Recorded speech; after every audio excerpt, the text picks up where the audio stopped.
Assalamualaikum warahmatullahi taala wabarakatuh. Tajuk hari ini ialah tawaduk menzahirkan kesucian jiwa. Baiklah murid-murid, apa yang dimaksudkan dengan tawaduk? Tawaduk ialah sikap kerendahan hati kepada Allah Subhanahu Wa Taala dan sesama manusia. Sifat rendah hati kepada Allah Subhanahu Wa Taala dan sesama manusia. Baiklah murid-murid, sekarang Ustaz nyatakan dalil sifat tawaduk. Rasulullah sallallahu alaihi wasallam bersabda, "Wa ma tawadda'a ahadun lillahi illa rafa'ahu Allahu." Dan tidaklah seseorang merendahkan diri kepada Allah Subhanahu wa taala melainkan Allah Subhanahu wa taala akan mengangkat darjatnya. Hadis ini ialah riwayat Muslim. Baiklah murid-murid, sekarang kita lihat contoh tawaduk oleh Rasulullah sallallahu alaihi wasallam. Okey, tawaduk Rasulullah sallallahu alaihi wasallam terbahagi kepada beberapa jenis tawaduk. Yang pertama, Rasulullah tawaduk dalam pergaulan.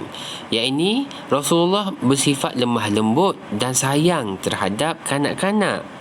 Contohnya, Rasulullah mengucapkan salam kepada mereka dan membelai rambut mereka. Betapa kasihnya Rasulullah kepada golongan muda.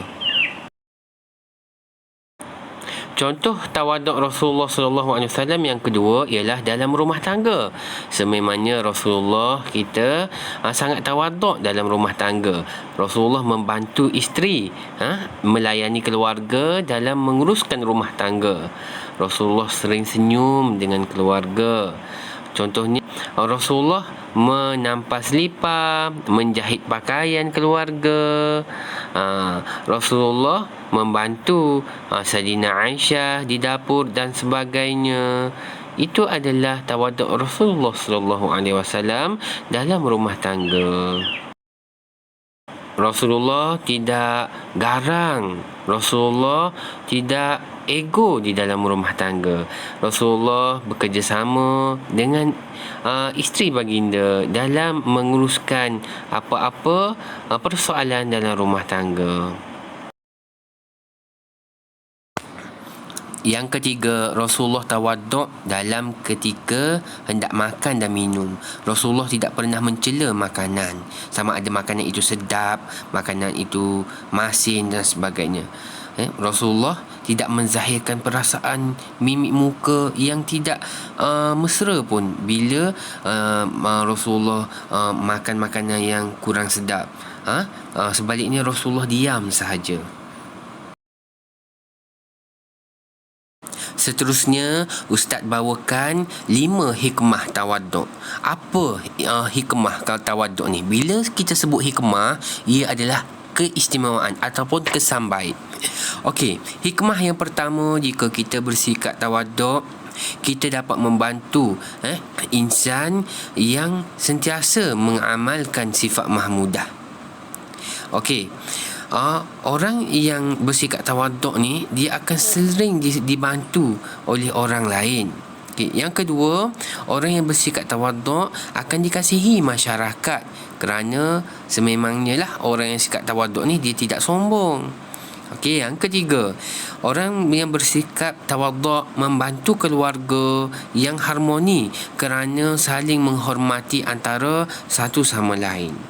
Yang keempat, mendapat kedudukan yang mulia di sisi Allah di akhirat nanti. Sebab apa? Sebab orang yang bertawaduk ni sentiasa bersyukur. Dan yang kelima, sifat tawaduk ni merendah diri demi kepentingan Islam perlu diamalkan kerana banyak sangat kepentingan keistimewaan. Seterusnya, dapat menyelamatkan ummah daripada perpecahan dan menguatkan lagi orang Islam. Dengan bersifat tawaduk juga, kita akan dapat pahala. kita akan mewujudkan sifat mahmudah dalam diri kita.